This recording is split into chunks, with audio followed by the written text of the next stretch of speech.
ধোকা খায়ে শিখলি আমি প্রেমেরই মানে ভালোবাসা করব না আর এই জীবনে তোর লাগে আমি ফেলিব নাই দু চোখেতে জল আমার ভালোবাসায় কিসের কমি ছিল বল ক্ষমা করে দিচ্ছি তোকে যারে সাথী যা আমার মরণ চিতা সাজাই যারে তুই চলে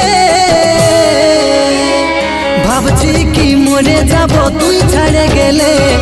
তোরলে ভালো বহু পাবো থাকবি রে ভাইলে ভাবছি কি মরে যাব তুই ছেড়ে গেলে তোরলে ভালো বহু পাবো থাকবি রে ভাইলে।